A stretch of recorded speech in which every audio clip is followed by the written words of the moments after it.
over broadcasting over three platforms can get a little bit confusing when your preferred method of doing so isn't working well, when it was just a push and click. All right, now here we go. Creatives, community, and kind folks, welcome to RPG with DBJ. I am your host, DBJ, and I'm surrounded by the best and the brightest in the RPG community. You know who you are. Today is Third Pillar Thursday. And Third Pillar, good morning, Vietnam. Yeah. Here on Third Pillar Thursday, for those who do not know, the third pillar of gaming is known as the exploration pillar, with combat and social interactions being the other two pillars. And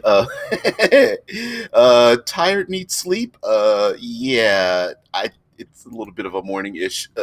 It's very morning over here. We've had people that come into the show just a little past 4 a.m, so count yourself lucky. So, okay, we've been talking about Druids, and this series, the Cutting Class series, where we take the character concept and we kind of extrapolate all the creativeness of it. On Third Pillar Thursday is where we get to talk about the exploration of the world, from the grand idea of exploring out into the greater wide world of your universe and your setting, all the way down to even the effects that happen in combat, which is the kind of part that I kind of embrace. The overlay, the having the fight while there's a torrential rainstorm or an earthquake or a burning building or a flooding chamber and all of that kind of stuff. And again, this idea of Druids and exploration kind of feels like it backs us into a bit of a corner creatively, right? Because Gasterwood says Druids, magic, and the idea of nature is really embraced by exploration. But why I say it feels like it backs us into a corner when it comes to tabletop role-playing games is that Druids are like kind of the masters of exploration in a way, right? In the sense that Rangers are, as a character class type, able to explore the outer reaches of the unknown and are adapted to, or have conditioned themselves and are skilled enough and adapt themselves to exploring unknown regions and able to survive. Druids have command over those exact same regions. So we have to come up with a reason why there would even be any kind of conflict or conditions or consequences of traveling out into the unknown. I mean, if a woodland druid goes out into the woods, there's not too many chances that those individuals are going to have too many problems exploring those regions. You could even make the case that even a druid in a woodland area that is unknown to them, by simply being there, probably through both through skills and arcane ability, would probably just be able to close their eyes, raise their hands up, and go, yeah, I know what this place is like. Over to the left, there's some water, and over to the right, there's some berries. So what we want is, as creators, we want conflict, we want drama, we want the chances of failure. We want to have danger involved in our worlds, but we also want to let our players feel like badasses too. I mean, if you're going to make a druid that has command over storms, you want them to be like, be a badass storm summoner user, or whatever. So here's how I'm thinking of using exploration for druids. Now, one idea would be that the setting may be the only reason that they have these great skills is because on the norm, the world isn't under their control, right? Gaster Wood says Rangers are sure pretty in depth, but Druids just walk around nature like they effing own the place. They sure do. They're just like, do. The Ranger's like, I've got my backpack, I've got my jerky, I just sharpened my knife in a montage of me getting ready to get my stuff together. Druid's like, got my brown robe, I'm done. Let's go. You're not wearing any shoes? Nope. But in all seriousness, though, one way to get around the problem would be maybe that the outer world that the druid has command of normally isn't under their command at all. Like maybe there are storms and heat waves and overgrown forests and jungles and deep swamps and uh, storms in oceans and raging rivers and things. And maybe all of these things are dangerous until the druid takes command of them. And in that way, it's basically like an expenditure of a resource. It is the druid going, okay, listen, I know we're going through the dark woods. I'm going to need to do a thing to ensure that we have some sort of survival. And in small part, yes, they get to be the badass, but unfortunately, they might have to be put in a position like, okay, I could stand here with my arms out and feel like I'm in control, but then I'm always standing here with my arms out feeling like I'm in control. I don't get to engage in what's going on. So the much like the ranger who might be skilled in forestry or something, sure, they're a badass, but their cohorts may not be. And so they might have to split their attention between, all right, on my own, I can do a thing, sneak around enemies and take people out, but I also have allies with me. So how do I juggle the two? And I'm thinking druids might be in that position. Like, yeah, we can go out on, sail a boat across the vast ocean, but we have to appease the appease the gods, the elders, the storms or something. And so in that sense, they're very needed. Much like bards and clerics are very like foundational characters. Like they sit in the background, but they help everyone else out. The druid could take that position, or it might be necessary to kind of juggle. Like, okay, well, we really need you, druid, to wild shape into something to do this other function in our group. But now we are left to the ravages of the external world, and I think putting that in the players' hands, whenever possible, giving them a choice and not punishing them, but giving them the ability to go, okay, you've got two choices. There's bad on both sides. Make the choice on your own, and let's keep on moving forward. And I love that. Gaster Wood says, yeah, it says, sure, druids can do magic and have some leeway, but nature is still nature. Oh, hell yes. Kind of like how in Harry Potter, spoilers to anyone who hasn't read Harry Potter, when Dumbledore has the strong ability of magic, however, is still incredibly powerful. And I'm also what we tend to push aside sometimes, but this is a storytelling element is, you know what? The most powerful person in a group can kind of be like a beacon of some sort. Like if there are creatures and animals and adversaries out there in the wild and they see this person standing up on a mountaintop summoning lightning bolts down, there might be some other individuals that are I clearly see a person summoning lightning from the sky. We should deal with that person, as or they might be surrounded by sycophants or something like, you've summoned storms from the skies, help us, or whatever. And it's a perfect example, a perfect reason to incorporate, I don't know, powerful abilities from nature into your exploration part, right? Like, for example, let's see. Tired Needs Sleep says a druid is one of the only classes that is able to ask the forest what's wrong with it and what it needs. Ooh, yeah. And why not let that be a storytelling element? Like, we don't need to fight that tension, but we could pull on that tension by having things in the forest that are wrong, and then having the players have to go and solve that issue. And that issue might not be it could easily be destroying the evil thing that's doing the evil thing, corrupting the forest, blah, blah, blah. We can do that. But maybe there's something else, like protecting those spawning salmon that are going upstream, or some alchemist or something dumped something really terrible into into a river or whatnot, and the PCs have to go and clean it up, and PCs are like, clean it up? How are we going to do that? And the druid's like, well, give me some time, I can go ahead and clean this up. You guys are going to have to protect me while I do it. I mean, there could be any number of things. Hell, just carrying some seeds up into the woods to replant seeds for a burned down forest, because something or someone or even a natural event happened that burned the place down, and for thousands of acres or something, there's just dead woods, and so they're planting, taking seeds and planting them and whatnot. I mean, now it might not seem very. I can see some of you kind of like rolling your eyes, like, don't want to be like, are we going to be like a eco terrorist or something? It doesn't necessarily need to be that deep, but people live.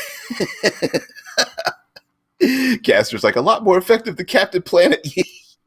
I kind of was thinking about Captain Planet too, but we don't need to go that deep into like a PSA about, all right, kids, make sure you don't start forest fires. But you, I think there is still some space for that, where having players who are trying to help out the living treants that are out in the woods, or sending an air elemental back where it came from, or protecting an earth elemental that wants to make its way across a desolate location to get to the mountainside where it wants to like merge itself with the stone or something like that. I mean, I think that's pretty. I think the idea of like a spiritual journey or something really fits into it, and using the exploration portion of it. If there's something wrong out in the wild, the druid and the people that are with the druids might need to find what's wrong. Like maybe there's a disease that's ravaging plant life, or there is a on the PCs know that something dangerous and powerful is going to sweep through in nature, because that's what nature is, right? And their job is to create conditions so that maybe a population of people can survive before the danger comes. So, like, I'm just imagining like a hurricane sweeping across the from the coastline into the lifting up all that salt water and splashing it into the for miles and miles or kilometers into the countryside where people are alive. And sure, the druid could stand there like kind of like trying to bend the hurricane around a small portion of the people, but being able to just completely stop a hurricane that stretches along a huge coastline might not be possible with your 7th level druid. But of course, when they're 20th level, they're probably turning into these things. But you get my point, where the natural environment could start to create its own dangers. Sure, maybe today it's fog, tomorrow is torrential rain, and then there's like thunderstorms, and then there's tornadoes, and then there's hail and whatnot.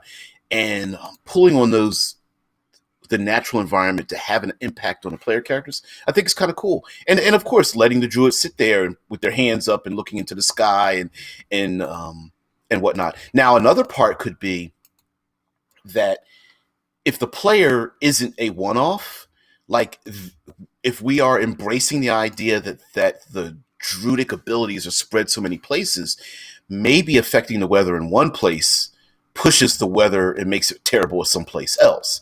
So a druid in the desert trying to summon water for their people is making either storms terrible, or causing heat lightning, or drying up rivers and streams from someplace else. And maybe that's an ability that's where the quest giving comes from. Like, oh, we haven't had a lot of rain in our dense forest, or normally rain-soaked rainforest or something. What's going on? And then the PCs can see how the weave and flow of magic is, and they're like, you know what? Someone's stealing the water. Let's go ahead and figure out why that person's doing it. And then this might be even compounded, where the people in the desert are like, we've had water in our oases, and someone's taking that from us. We need to get it back. Who's doing that to us? And the PCs are like, listen, we're from the jungle. I don't know what's going on here. Let's all work together. Which brings up another part that I'm thinking about exploration, is that if we embrace the idea that the player characters are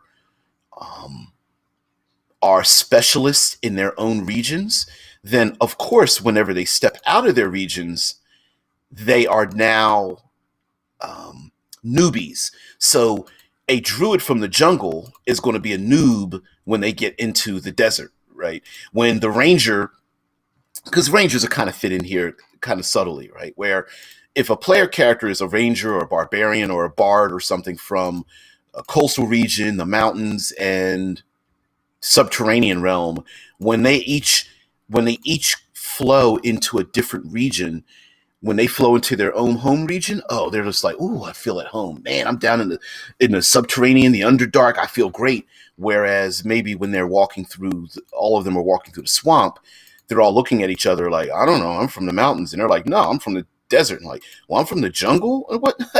Lurker, what's going on there? Great to have you.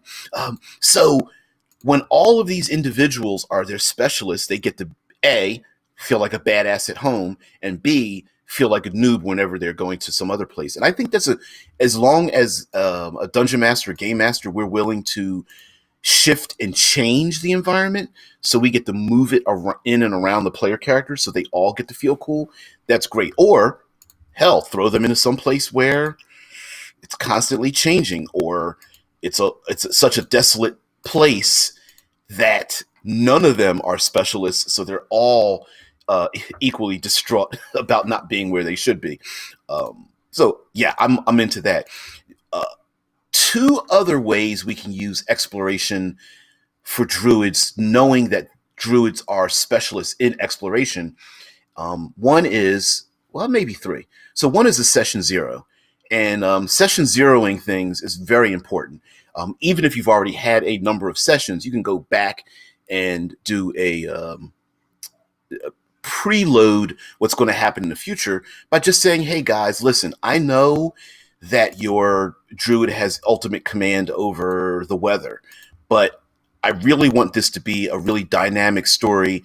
And so I want to add some limitations in it, or, hey, I know you can wild shape into anything you want, but I think for our group, we're going to pick like as many, you have a wild shape Rolodex equal to your proficiency score, right? Whether it's a +2 up to a +6 or something.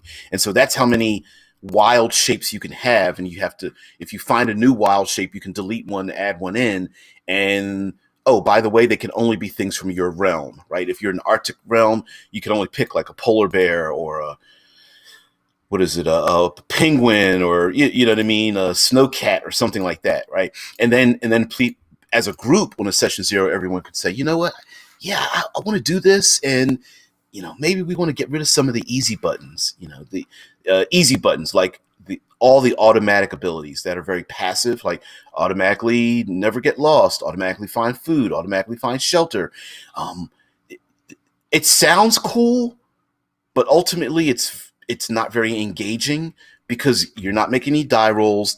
The game master doesn't get a chance to give you conflicts to overcome, conditions to overcome, and so session zeroing it could be a thing.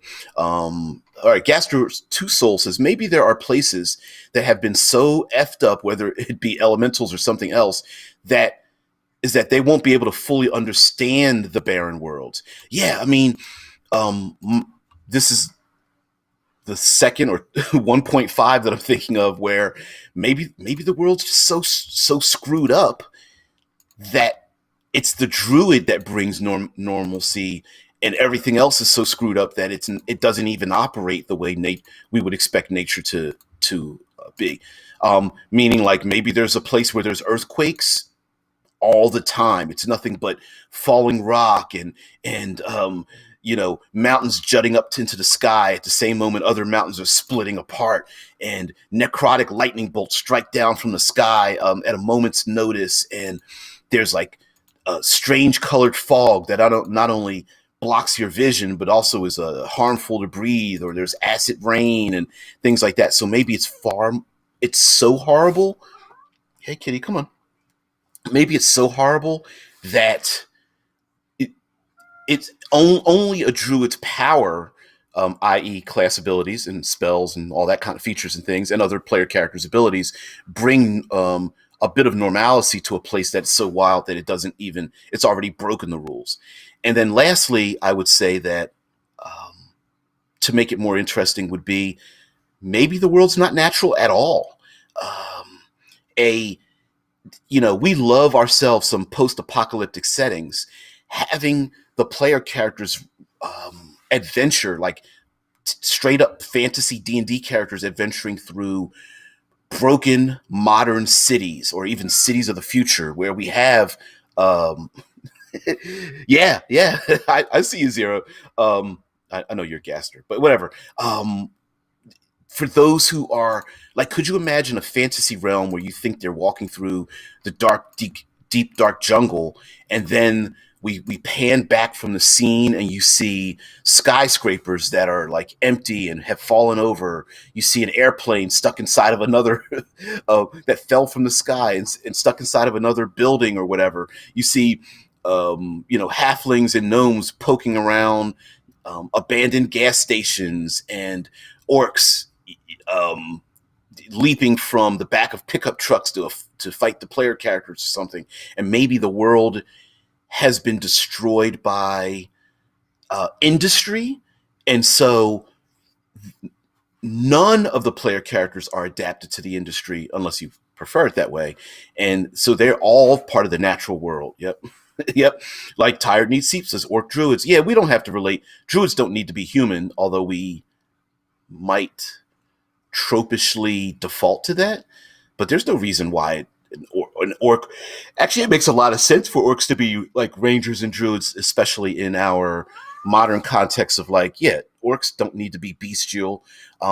They could it makes perfect sense for them classically to be druids, to be that out there in the wild, to have the foliage wrap around them to hide them, or to stand upon an outcrop of rock and have a lightning bolt summoned down to them that they can use later on, or to create fog and torrential rain to disrupt their enemies while they attack them from a hidden location or whatever. uh, Gaster said, I hear you saying that there's a tree that's in a knot, like the poster for the movie Airplane. Yeah, I remember that poster. It's quite hilarious. And could maybe the PCs have to unknot the world tree or something? That'd be kind of cool. Like, I know how to do it. I've had a knot in my shoelace. I can do it. Gaster's orcs would definitely be hardcore enough to slum out in the cold, butt ass naked. Dude, I'm with you. I am absolutely with you. I That's a fault of our own. I don't think that's a fault of the game system, but who knows? Um, Andres says, "Ooh, I made a campaign like that. A rogue planet roaming around space. People live in the Underdark near the dying core with mutated flora and fauna." Ooh, I like that. I like the idea of maybe even the player, maybe humanity has hidden themselves away in very few enclaves, and it's important for the PCs to go out into this like ravaged post-apocalyptic world and bring a sense of nature back, or at least explore into nature certain things. And maybe the PCs are like they are the trailblazers. They're the pathfinders. They are the front runners to get out there to find out where there are places for people to find shelter and water and food and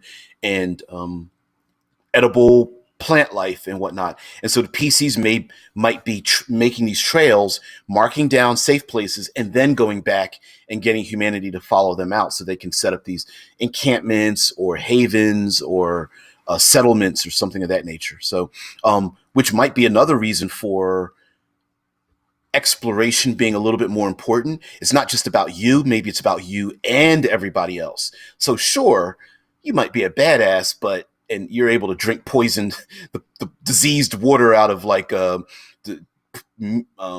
poisoned and irradiated streams, but not everybody else. Andrews goes on to say, the druids sacrificed humanoids to keep the blood drinking plants alive. Another druid sect worshipped a huge purple worm who kept the caves open and made new ways. I see that. Yeah, I think that's cool. I think that's awesome. Like, we tend to think of druids as being like, oh, they're part of nature, so they're good guys. Not necessarily. Blood sacrifices, destruction of the acceptance of the destruction of the creations of humanity is a thing where, um, being ignored is just as bad as being evil, right? Where they're like, I don't, purple worm swallowed your village, not my fault. It's whatever. you know, um, what is it, Dune and Maldive and summoning the sandworms and whatnot. Not necessarily a good thing when you start summoning sandworms on the outskirts of these major settlements on the planet Dune, right? Um, yeah, Andrews says that the Druids were terrifying but necessary, and that's the other part where, as was brought up yesterday, having a paladin with the Oath of the Mushroom idea, right? Maybe there are the issue with a post-apocalyptic setting oftentimes deals with not just the outer part of how destroyed the world is, but the inner part of how do we react when society and the rules of society are gone. And so, for the most part, most apocalyptic stories are told from how terrible are we when we have no more rules, or we don't need to abide by the rules, or when the rules intrude on our ability to survive. And so there might be plenty of druidic sects that are needed and required, but they still are a little bit distasteful. The cannibalism in or the version of cannibalism in fantasy about other fantasy races eating other fantasy races might be necessary or have been necessary for a certain enclave of individuals because that's what they needed to do, despite the fact that we might find it unsavory, right? And a number of those unsavory acts might be possible. I mean, sure, I love the movie 300, but we tend to forget that in the beginning of the movie 300, as one of the 300 Spartans is describing Leonidas, that he survived not being dumped as a child over a cliffside because, he might have had a birthmark or something, right? Like, yeah, the 300 guys are badasses, but they come from an origin of killing babies quite horribly, leaving them out in the cold to starve and through exposure. So, yes, heroes, sure, terrible origins and terrible behaviors, absolutely. And I think that makes it a lot, puts it into the gray area instead of black and white. And I like that idea. Not everybody wants to play in those kind of worlds, but I like it. Um, Gasser says, I like this idea that this post-apocalyptic world turned almost medieval. Yeah, like in rare areas, you'll find things like old bits of ruins, like a tank covered in moss and other things. That's exactly what I'm thinking of. A relic of what happened, a war to end all wars, a battle that probably would have wiped out life, and now several hundreds, if not thousands, years after this war, few things of our civilizations, just strange relics of the past. I'm looking at you, Thundar the Barbarian. Yeah, how cool would that be? So the orc's like, I've got my shield, and someone else taps the orc on the shoulder, and it's like, that's the car door. And the orc is like, is it? Presses the button, and the window goes down. Like, no, it's a shield. I don't mean anything. That's pretty silly, but how fun would that be? So, what are you, a javelin thrower, an archer? Nope. I pick up tires and I just toss tires. Mova calls like, praise the holy humidifier. And the humidifier hums back, yes, humidifier. Yes, again. Look, it spouted steam. I don't know. You could go pretty ridiculous with it. Like, what is it? Mutant Crawl Classics, or what was back in the 80s Dungeons and Dragons version, post-apocalyptic setting, very sarcastic. Wow, I can't even remember it. It shows my age. Tired Needs Sleep says, still working technology could be seen as some sort of like godly relic worthy of worship. Yes. Yes, exactly. Maybe they technology becomes the small gamma world. Thank you so much. Thank you. It's gamma world. Um, Maybe technology becomes the magic items of this world. Like, sure, I found a revolver that's got 6 charges in it, and it's pretty effective, but I don't know how they made it or how to get charges for it or the fact that it launches, these oddly shaped bits of metal towards my enemies. You know, I or maybe there's even technology. Maybe humanity fell in the future, so there are things that we don't even recognize. I could pull out my Expedition to the Barrier Peaks module from way back in the early 80s, and it has a bunch of technological items in there that you would not normally associate with a pistol, armor, a grenade, because of the way they're shaped and stuff. Yeah, Legally Blind Lurkers like Herculoids. Man, those 80s cartoons were some great things. Yeah, we could go down a whole we could do a whole podcast on 80s cartoons and how cool they were. Yeah, Herculoids and oh man, don't I'm about to talk about Mask and Hawk and Mighty Orbots and oh man. Anyway, going back into the Twitch chat, Gaster says, not enough to fully spell out that humanity messed up, but enough pieces of a puzzle.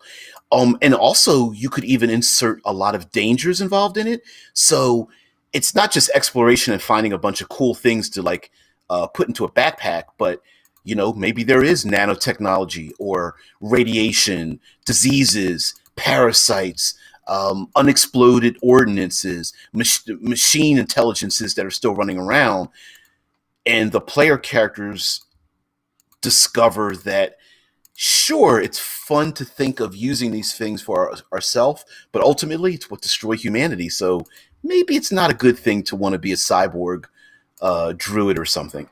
um, Movacall says goblins, having found a lot of weapons that survived, they believe all old world relics to be weapons. So you would see goblins trying to find out how a toaster is supposed to be weaponized.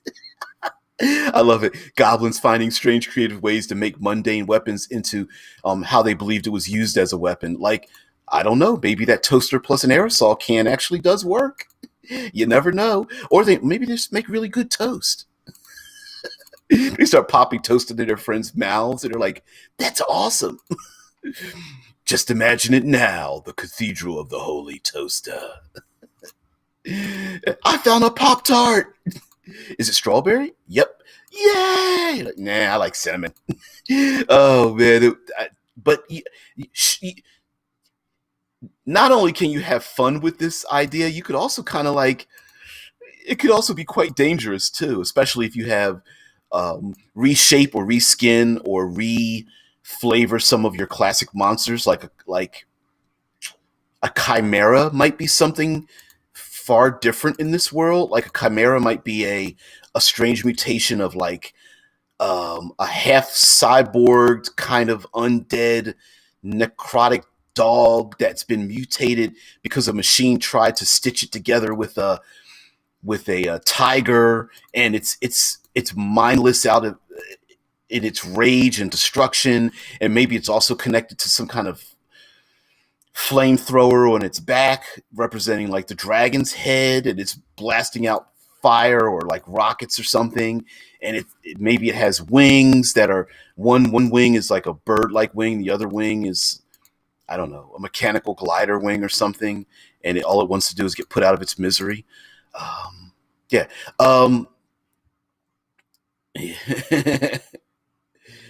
Gasper says, I did have a monster idea for this world, the Sentinels.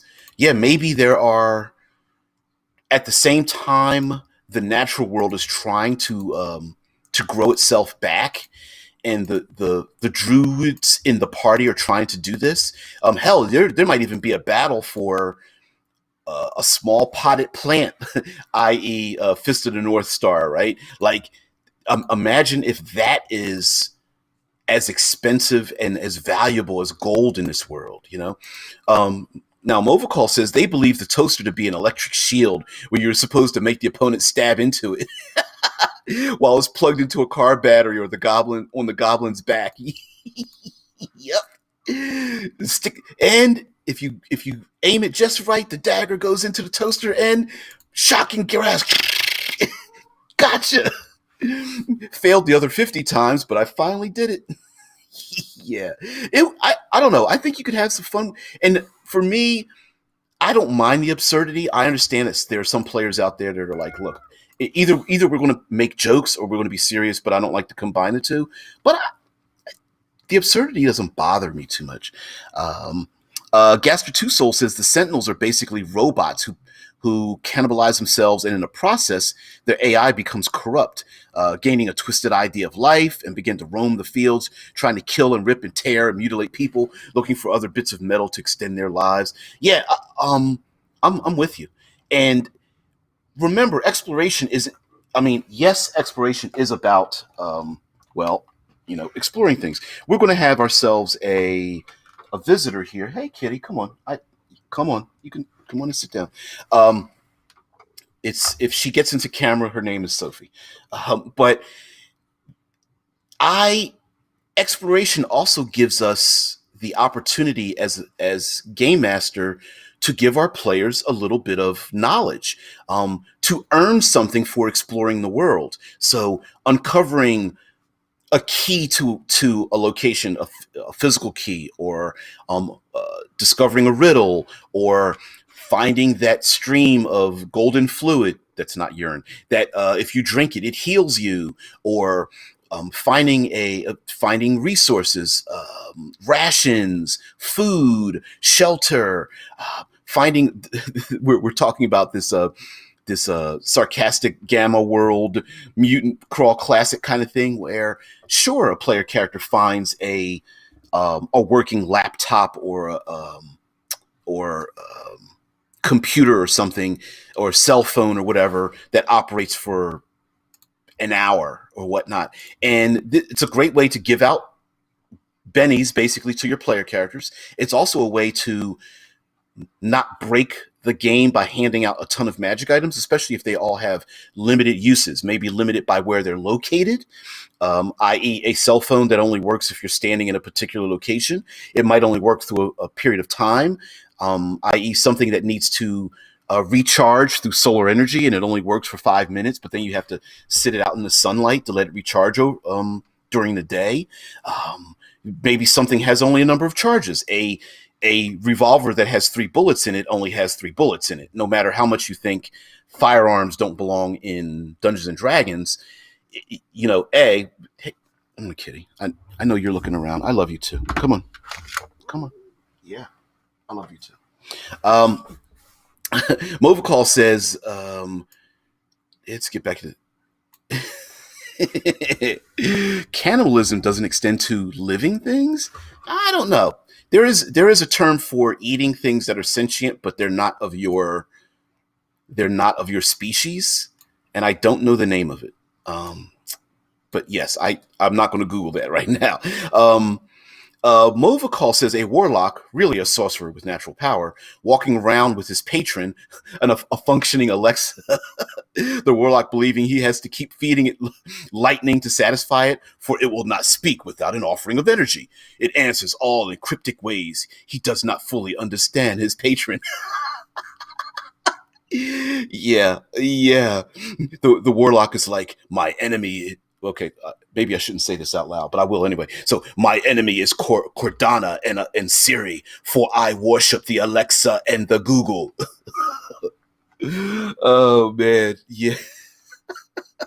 Is that a medallion on your chest? No, it is an Alexa. I will use my power, summoning a shocking grass to get it started again. Alexa, tell me the direction that I should go. I do not fully understand that question. Oh, my patron, speak to me. It's pretty hilarious. I love it. I love the idea of that.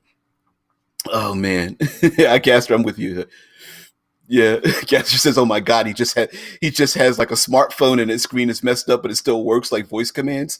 I I press upon the black glass. Ah, it draws blood from my finger.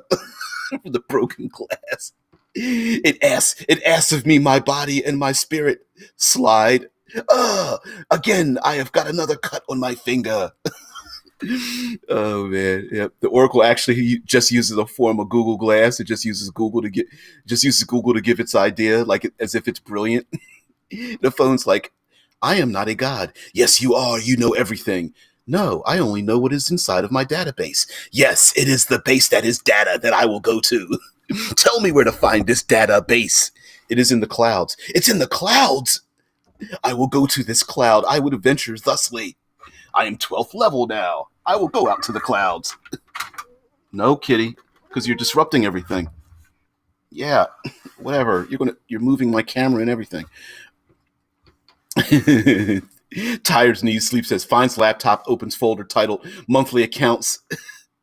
looks looks like a message from the gods. "These are accounts. We must balance these accounts. For our alignments must change if we do not balance them." uh Gaster's like, "It's the holy rubber dagger of the gods." Uh-oh. Don't do that. But anyway, guys, we've come to the end. I can't go an hour today. I do have to go to work and such. But guys, everybody, thank you. Mobile call, everybody. Like I said, the last 15 minutes, that's usually where the gold is. But anyway, guys, thank you so much for being part of the show. Please just like, share, subscribe, spread the word. Yeah, everybody have a great one. Mobile calls like, "My patron wakes me every morning." Yeah, mine does too. It is a gift from the gods, blackened glass sent down from the skies, charged with the power of storms. Oh man, oh that would be hilarious. The PCs think that they actually somehow go to like a space station or something, and they think it's like Olympus or whatnot, or like a place where the gods reside. It'd be pretty hilarious. But anyway, guys, everybody have a great day. I want everyone to just be pleasant out there. Enjoy your slow moving apocalypse, and everyone, see you later. And you too, Sophie Sophs. You there she go. There she goes. Okay, you didn't see her. All right, guys, have a great one. I'll see you tomorrow. Bye. We are ending the stream now. Mm-mm-mm.